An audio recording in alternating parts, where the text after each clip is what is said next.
Good morning, students. In previous part of video, we have studied about the format of trading account and how can we calculate the gross profit and gross loss from the help of trading account. Today, we going to study about another part of trading and P&L account, that is profit and loss account. जहां पर trading account हमारा finish होता है, यानी जैसे suppose कीजिए हमारा यहां पर निकल कर आ गया to gross profit, trading account की हेल्प से जो भी निकल कर आया, जस्ट उसी के नीचे हम इसे यहां पे कैरी फॉरवर्ड कर देंगे बाय ग्रॉस प्रॉफिट, यानी ट्रेडिंग अकाउंट के जस्ट नीचे से ही इसको स्टार्ट कर देते हैं जहां पर ये चीजें लिखी जाती है।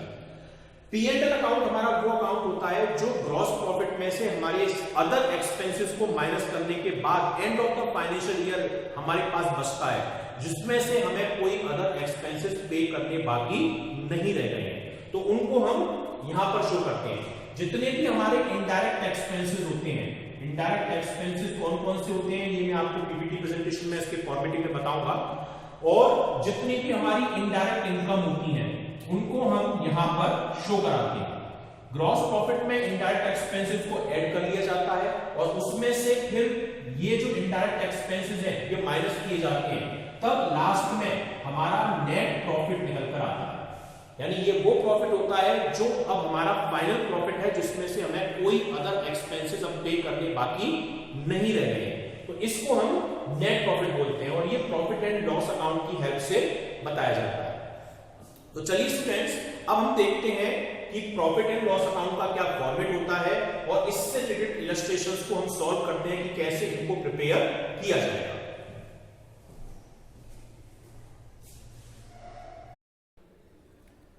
Now students, in previous part of video we have studied about the trading account, and this part of video we going to study about next part of trading account, that is profit and loss account. What is P&L account? We have seen that trading account we charge only those expenses which are directly concerned with the production and purchase of goods. Means trading account में हमने केवल वही चीज़ें record की थी जिनका relation या तो गुड्स की मैन्युफैक्चरिंग से था या फिर गुड्स की ट्रेडिंग से था। ये हमें ग्रॉस प्रॉफिट या ग्रॉस लॉस ही कैलकुलेट करके दे रहा था। However, business entity has to incur various other expenses which are not charged in trading account. लेकिन बिजनेस में कई अदर ऐसे भी एक्सपेंसेस होते हैं जिनका मैन्युफैक्चरिंग या ट्रेडिंग से कोई रिलेशन नहीं होता, जिन्हें हम ट्रेडिंग में नहीं लिखते हैं। These expenses are termed as operating expenses, जिन्हें हम ऑपरेटिंग एक्सपेंस कहते हैं। Broadly speaking, these are of three type, ये तीन टाइप के होते हैं। First one is administrative expenses, जिसमें क्या आता है salary, rent, postage, call, printing stationery, audit fee, electricity charges, ये सारी चीज़ें। सेकंड होता है सेलिंग एंड डिस्ट्रीब्यूशन एक्सपेंसेस, जिसमें advertisement, carriage outward, commission paid, packing charges, delivery expenses, discount allowed, bad डेब्ट, ये सारी चीज़ें आती हैं। और थर्ड होता है फाइनेंशियल एंड अदर एक्सपेंसेस, जैसे interest on loan, depreciation, repair, sale of assets, charity, loss on sale of assets, charity, ये सारी चीज़ें। All these expenses are debited to P&L account and these are nominal account. ये सारे expenses जो हमने ऊपर बताए ये सब P&L अकाउंट में डेबिट साइड में लिखे जाते हैं। Similarly item related to gain and income are credited to P&L account. Sale के अलावा कोई और दूसरी इनकम वो P&L अकाउंट के क्रेडिट साइड में लिखी जाएगी। इनकम और गेन कौन से हो सकते हैं, जैसे रेंट रिसीव है, डिस्काउंट रिसीव है, इंटरेस्ट रिसीव ऑन इन्वेस्टमेंट है, कमीशन रिसीव्ड है, डिविडेंड ऑन शेयर है, या profit on sale of assets है, ये हमारी इनकम हो सकती हैं। If all the expenses are debited and all the income are gain are credited to P&L account, we get net profit और नेट लॉस। हम सारे एक्सपेंसेस को डेबिट में लिखेंगे और इनकम को क्रेडिट में लिखेंगे, जो बैलेंस निकालेंगे वो तो नेट प्रॉफिट या नेट लॉस आएगा। नेट प्रॉफिट को हम कैपिटल में ऐड कर देते हैं जो बिजनेस की इन्वेस्टेड वैल्यू है। दस प्रॉफिट एंड और लॉस हुआ है तो कैपिटल में से माइनस कर देते हैं।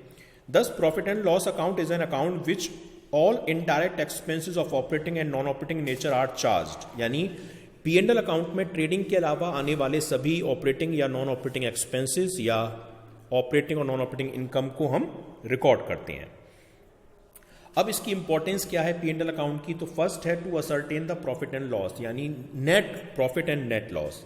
यानी फर्स्ट जो इसकी इंपॉर्टेंस है वो ये है कि इसकी हेल्प से हम प्रॉफिट एंड लॉस अकाउंट की net profit and net loss amount की कैलकुलेशन इजीली कर सकते हैं। To exercise the control of expenses, हम अपने एक्सपेंसेस को पी एंड एल अकाउंट में जो चार्ज कर रहे हैं वो प्रीवियस ईयर से कंपेयर करते हैं और देखते हैं कि कौन से एक्सपेंसेस अननेसेसरी जो खर्च हो रहे हैं उन्हें हम कंट्रोल कर सकते हैं। To know the net profit, इसके अलावा पी एंड एल अकाउंट की हेल्प से हम नेट प्रॉफिट कैलकुलेट कर सकते हैं और नेट प्रॉफिट जो होता है वो कंपैरिजन करने के लिए हमारे लिए यूज होता है, चाहे सिमिलरली हमारी जैसी दूसरी फर्म हो या हमारी ही पास्ट परफॉर्मेंस हो। और बैलेंस शीट बनाने के लिए हेल्प होता है, क्योंकि जो पी एंड एल अकाउंट से नेट प्रॉफिट निकल कर आता है, जो हम बैलेंस शीट बनाते हैं उसमें कैपिटल के अंदर उसे हम ऐड करते हैं। तो विदाउट पी एंड एल हम बैलेंस शीट में कैपिटल की कैलकुलेशन नहीं कर सकते। अब ये फॉर्मेट देखिए, पी एंड एल अकाउंट का कोई सेपरेट फॉर्मेट नहीं है। जहां पर ट्रेडिंग अकाउंट आपका एंड होता है उसी के जस्ट नीचे से हम पी एंड एल अकाउंट को स्टार्ट कर देते हैं, यानी जस्ट नीचे से। देखिए, अगर आपका P and L trading account में ग्रॉस प्रॉफिट आया होगा तो वो डेबिट में आया होगा, तो उसे हम पी एंड एल अकाउंट में नीचे की साइड बाय ग्रॉस प्रॉफिट के नाम से ट्रांसफर कर देंगे। और अगर आपको लॉस आया है तो वो डेबिट साइड क्रेडिट में आया होगा ट्रेडिंग के, वो यहां पर ग्रॉस लॉस के नाम से डेबिट साइड में ट्रांसफर हो जाएगा। अब जितने भी इनडायरेक्ट एक्सपेंसेस हैं ऑपरेटिंग या नॉन ऑपरेटिंग नेचर के, वो सब डेबिट में आएंगे और जितनी भी इनडायरेक्ट इनकम है वो आपकी क्रेडिट साइड में आएंगी।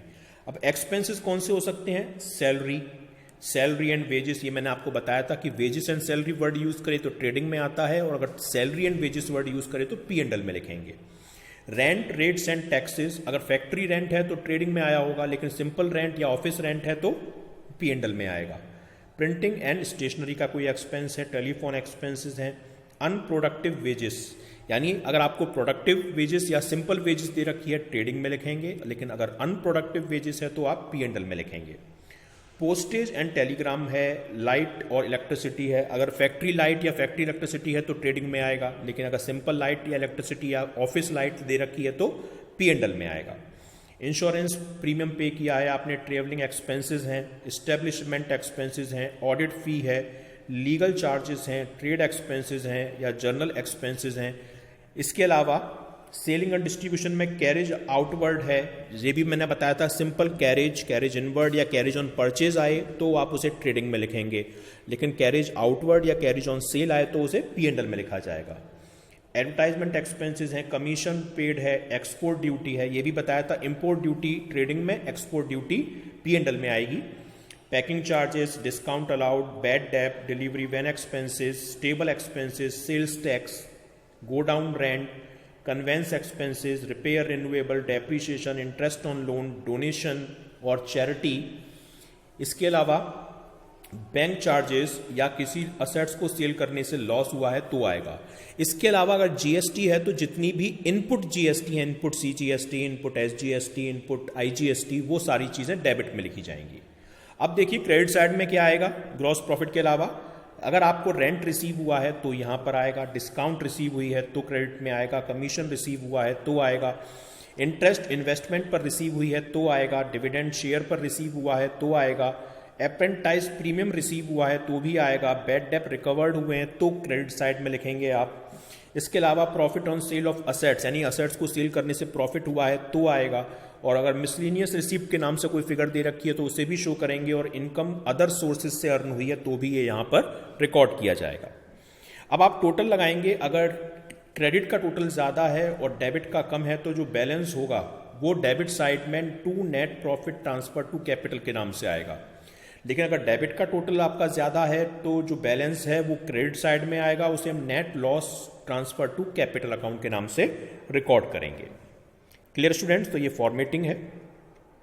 अब कह रहा है जितने भी पर्सनल एक्सपेंसेस हैं प्रोप्राइटर के, जैसे डोमेस्टिक यूज या हाउस होल्ड या जो drawing income tax, insurance premium, ये सब कैपिटल में ड्राइंग के नाम से एडजस्ट भी किए जाते हैं, वो यहाँ पर नहीं लिखाए जाएंगे। और अप्रेंटाइज प्रीमियम जो एक वर्ड आया था वो इनकम होती है अपने एम्प्लॉयज को ट्रेनिंग देने के लिए या आपको हेड ऑफिस वगैरह से रिसीव होता है अमाउंट। अब देखिए एक क्वेश्चन हम करेंगे इससे रिलेटेड, इलस्ट्रेशन नंबर 4 है जिसमें आपको कुछ आइटम्स दे रखे हैं जिनकी हेल्प से आपको P and L account prepare करना है। जैसे ग्रॉस प्रॉफिट दे रखा है 90,500 rupees, trade expenses 2,400 rupees, rates and taxes 1,200, carriage outward 7,500, salary 13,600, postage and Telegram 2,400, rent simple, अगर रेंट कुछ ना कहे कि रिसीव है या पेड है तो हम पेड मानते हैं, 9,000, legal charges 2,000, audit fees 2,400, depreciation 2,000, donation 500, general expenses 1,500 और selling expenses 4,000 rupees. Discount allowed हुई है 600 rupees, light 4,100, interest on investment ये इनकम होती है 500 रुपीज, कमीशन रिसीव 600, बैड डेप्ट 1,000 ये लॉस है, डिस्काउंट ऑलरेडी क्रेडिट में ही दे रखी है 600, interest on loan 1,800, stable expenses 1,600, export duty 2,200, miscellaneous receive 200, unproductive wages 2,100 और ट्रैवलिंग एक्सपेंसेस 3,100। तो हमें सबसे पहले ग्रॉस प्रॉफिट गिवन है और मैंने बताया ग्रॉस प्रॉफिट P&L के क्रेडिट साइड में आता है, तो आप देखिए बाय ग्रॉस प्रॉफिट 90,500। अब जितने भी आपके एक्सपेंसेस नेचर थे वो सब हमने डेबिट में लिखे हैं, जैसे to trade expenses, to carriage outward, to salary, to postage and telegram, to rent and rates and taxes, to legal charges, to audit fee, depreciation, donation, general expenses, selling expenses, discount allowed, light, bad डेप्ट, interest on loan, stable expenses, export duty, unproductive wages, travelling expenses और income जो हुई है वो सब हमने credit में डाली है, जैसे by interest on investment 500, by miscellaneous receive 200, by discount already credit में दे रखी थी इसलिए हमने क्रेडिट में लिखी है 600 और कमीशन रिसीव हुआ है 600। टोटल क्रेडिट साइड का आपका ज़्यादा आ रहा है 92,400, यही हमने यहाँ लिखा और उसमें से ये सारे एक्सपेंसेस हमने माइनस किए तो बैलेंस आया 27,000 और ये हम लिखेंगे to net profit transfer to capital account के नेम से। Clear student? तो ये हमारा P&L अकाउंट का फॉर्मेट और उससे रिलेटेड एक इलस्ट्रेशन था। अब स्टूडेंट्स देखते हैं हम ग्रॉस प्रॉफिट और नेट प्रॉफिट में क्या डिफरेंस होता है। ग्रॉस प्रॉफिट जो होता है वो सेल और कॉस्ट ऑफ गुड्स सोल्ड का डिफरेंस होता है, जबकि नेट प्रॉफिट ग्रॉस प्रॉफिट में से बाकी के अदर एक्सपेंसेस माइनस करने के बाद निकल कर आता है। ग्रॉस प्रॉफिट ट्रेडिंग अकाउंट की हेल्प से कैलकुलेट होता है, जबकि net profit profit and loss account की हेल्प से कैलकुलेट किया जाता है।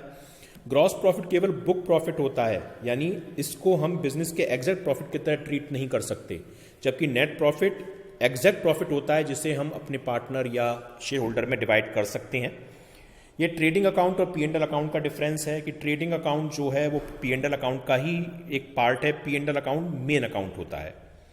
ट्रेडिंग अकाउंट में सिर्फ ओपनिंग स्टॉक, परचेज और डायरेक्ट एक्सपेंसेस वगैरह आते हैं और सेल आती है, क्लोजिंग स्टॉक आता है, जबकि P&L अकाउंट में जितने भी इनडायरेक्ट एक्सपेंसेस होते हैं, चाहे वो ऑपरेटिंग नेचर के हैं या नॉन ऑपरेटिंग नेचर के, सारे रिकॉर्ड किए जाते हैं। जो प्रॉफिट निकलता है ट्रेडिंग अकाउंट से वो ग्रॉस प्रॉफिट या ग्रॉस लॉस होता है, जबकि P&L अकाउंट से नेट प्रॉफिट या नेट लॉस आता है। ट्रेडिंग अकाउंट का जो ग्रॉस प्रॉफिट या ग्रॉस लॉस है वो P&L अकाउंट में ट्रांसफर किया जाता है और जो P&L अकाउंट का नेट प्रॉफिट या नेट लॉस होता है वो बैलेंस शीट की कैपिटल में ट्रांसफर होता है। Now students, we are going to study the next concept, that is operating profit. Operating profit क्या होता है? देखिए ग्रॉस प्रॉफिट में से अगर हम उन इनडायरेक्ट एक्सपेंसेस को डिडक्ट कर दें जिनका बिजनेस से कनेक्शन है, तो जो अमाउंट बचेगा वो हमारा ऑपरेटिंग प्रॉफिट कहलाएगा। क्योंकि इनडायरेक्ट एक्सपेंसेस हमारे दो तरीके के होते हैं। इनडायरेक्ट एक्सपेंसेस एक तो होते हैं ऑपरेटिंग एक्सपेंसेस और एक होते हैं नॉन ऑपरेटिंग एक्सपेंसेस, यानी जिनका बिजनेस के ऑपरेशन से कोई लिंक नहीं है। ऐसे ही इनडायरेक्ट इनकम भी हमारी दो होती हैं, इनडायरेक्ट इनकम, और वो होती है ऑपरेटिंग इनकम और प्लस नॉन ऑपरेटिंग इनकम। यानी नॉर्मली हम इनडायरेक्ट इनकम को नॉन ऑपरेटिंग इनकम ही कहते हैं वैसे, जिनका बिजनेस की डायरेक्ट एक्टिविटी से कोई रिलेशन नहीं है। अब ऑपरेटिंग एक्सपेंसेस कैसे हो सकते हैं? जैसे सैलरी है, ठीक है, और इसके अलावा इलेक्ट्रिसिटी है, इसके अलावा रेंट है, जिनका बिजनेस ऑपरेशन से डायरेक्टली कनेक्शन है। और नॉन ऑपरेटिंग एक्सपेंसेस कैसे होते हैं? जैसे हमारा profit on sale of assets, profit on sale of assets, ये हमारे क्या होते हैं? Non operating, sorry loss on sale of assets, ठीक है, इंटरेस्ट ऑन लोन, ये ऐसे एक्सपेंसेस हैं जिनका हमारी बिजनेस एक्टिविटी से डायरेक्टली कोई कनेक्शन नहीं है। तो अगर हम अपने ग्रॉस प्रॉफिट में से सिर्फ ऑपरेटिंग एक्सपेंसेस को माइनस करें और ऑपरेटिंग इनकम को अगर हम ऐड करें तो जो प्रॉफिट बचेगा वो हमारा ऑपरेटिंग प्रॉफिट कहलाएगा। और अगर हम अपने ऑपरेटिंग प्रॉफिट में अगर हम बाकी के बचे हुए एक्सपेंसेस को माइनस करते हैं तो फिर वो हमारी चीज कहलाएगी नेट प्रॉफिट। यानी अगर हमें नेट प्रॉफिट निकालना है तो उसके लिए कौन सा फॉर्मूला यूज कर सकते हैं? नेट प्रॉफिट निकालने के लिए हम फॉर्मूला यूज कर सकते हैं ऑपरेटिंग प्रॉफिट, ठीक है, operating profit minus non operating income, sorry non operating expenses plus non operating income. यानी अगर नेट प्रॉफिट निकालना है, ऑपरेटिंग प्रॉफिट गिवन है तो उसमें नॉन ऑपरेटिंग एक्सपेंसेस को माइनस कर देंगे और नॉन ऑपरेटिंग इनकम को ऐड कर देंगे। और अगर हमें नेट प्रॉफिट की हेल्प से ऑपरेटिंग प्रॉफिट निकालना है तो इसका अपोजिट कर लीजिए आप। नेट प्रॉफिट हमें गिवन होगा, उसमें हम नॉन ऑपरेटिंग एक्सपेंसेस को ऐड कर लेंगे और नॉन ऑपरेटिंग इनकम को माइनस कर लेंगे। तो नेट प्रॉफिट की हेल्प से हम ऑपरेटिंग प्रॉफिट भी निकाल सकते हैं। तो चलिए स्टूडेंट्स, इसका एक पीपीटी प्रेजेंटेशन देखते हैं थ्योरेटिकल और न्यूमेरिकल पार्ट का। नाउ स्टूडेंट्स, अब हम नेक्स्ट कंसेप्ट लेते हैं ऑपरेटिंग प्रॉफिट या नेट प्रॉफिट। ये क्या होता है? ऑपरेटिंग प्रॉफिट क्या होता है? It refer the profit earn from normal activities, यानी बिजनेस की नॉर्मल एक्टिविटीज से जो प्रॉफिट अर्न होता है उसे हम ऑपरेटिंग प्रॉफिट कहते हैं। If operating expenses like administrative, selling and distribution expenses, financial are deducted from the gross profit, we arrive operating profit. यानी अगर हम अपने ग्रॉस प्रॉफिट में से अपने ऑपरेटिंग एक्सपेंसेस को माइनस कर दें, जो मैंने फर्स्ट पार्ट में बताया था, तो ऑपरेटिंग प्रॉफिट निकल कर आता है। इसे हम EBIT यानी earning before interest and tax भी कहते हैं। नेट प्रॉफिट क्या होता है? अगर ऑपरेटिंग प्रॉफिट में से नॉन ऑपरेटिंग एक्सपेंसेस जैसे interest on loan, charity, donation, loss on sale of assets, loss by theft, ये भी डिडक्ट कर दिए जाएं और नॉन ऑपरेटिंग इनकम जैसे interest on investment, P&L, profit on sale of asset, dividend receive, ये add कर दिए जाएं तो हमारा नेट प्रॉफिट निकल कर आता है। चलिए इससे रिलेटेड एक इलस्ट्रेशन देखते हैं, इलस्ट्रेशन नंबर 6। इसकी हेल्प से हमको ट्रेडिंग, P&L और ग्रॉस प्रॉफिट और ऑपरेटिंग प्रॉफिट, नेट प्रॉफिट, ये सब प्रिपेयर करना है। सेल दे रखी है हमको 6 लाख रुपीज की, कॉस्ट ऑफ गुड सोल्ड दे रखा है 440। अगर आपको क्वेश्चन में cost of good sold given है तो मींस परचेज, ओपनिंग एक्सपेंसेस और डायरेक्ट एक्सपेंसेस गिवन नहीं होंगे। सेल में से ही direct cost of good sold minus करके हम ग्रॉस प्रॉफिट निकाल लेंगे। Salary 15,000, advertisement 8,000, carriage outward 4,000, printing stationery 6,000, bad debt 2,000, fire insurance premium 3,000, loss by theft 8,000, interest on loan 10,000, office expenses 5,000, rent rates and taxes 10,000, sundry expenses 4,000, audit fee 3,000, rent received 2,000, interest received 3,000, loss on sale of furniture 10,000, profit and on sale of investment 6,000, charity 2,000, traveling expenses 4,000 and light 6,000। देखिए, salary हमारा operating expense है, advertisement operating expenses है, carriage outward operating है, printing stationery operating है, bad debt भी operating है, fire insurance operating है, पर loss by theft non operating expense है, तो ये P&L में काउंट नहीं होगा। इंटरेस्ट ऑन लोन ये भी नॉन ऑपरेटिंग एक्सपेंसेस है, इसको भी हम काउंट नहीं करेंगे। इसके अलावा रेंट रिसीव ये नॉन ऑपरेटिंग इनकम है, interest receive non operating income है, loss on sale of asset furniture ये नॉन ऑपरेटिंग एक्सपेंस है, profit on sale of investment non operating income है, चैरिटी नॉन ऑपरेटिंग एक्सपेंस है, कोई charity business नहीं होता है। तो ये इसकी हेल्प से हम हेल्प करेंगे। सबसे पहले तो ट्रेडिंग अकाउंट बनाएंगे। बाय सेल जो क्वेश्चन में गिवन है 6 लाख और डेबिट में 2 कॉस्ट ऑफ गुड सोल्ड 4,40,000। मैंने बताया सेल में से ही cost of good sold minus करके ग्रॉस प्रॉफिट आ जाएगा। तो 6 लाख में से 440 गए तो ग्रॉस प्रॉफिट की वैल्यू 160 हो गई। इस 160 को जस्ट इसी के नीचे P&L कंटिन्यू करते लिखेंगे, by gross profit BD 1,60,000।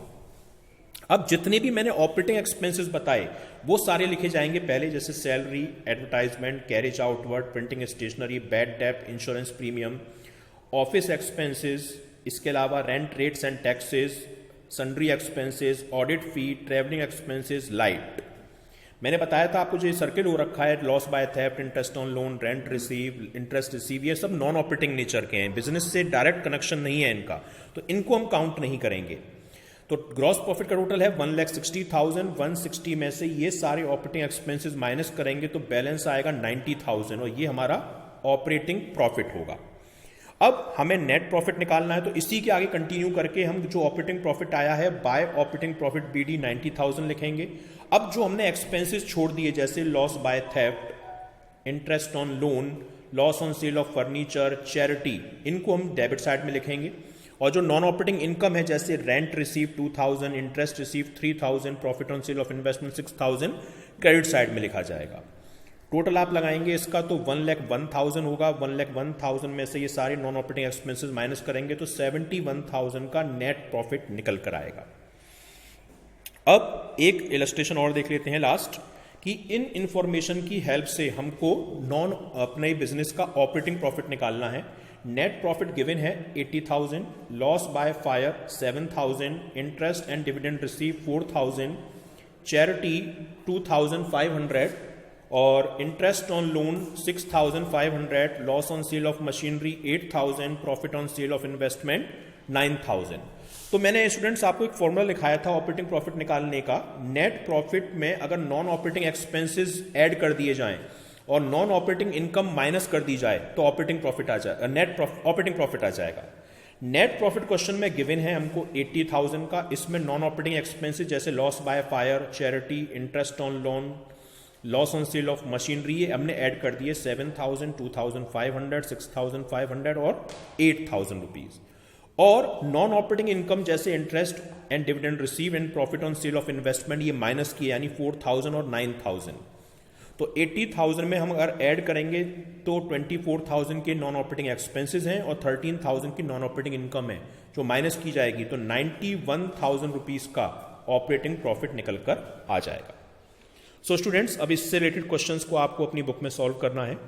Next part में मैं आपको बैलेंस शीट की इंफॉर्मेशन दूंगा। Thank you.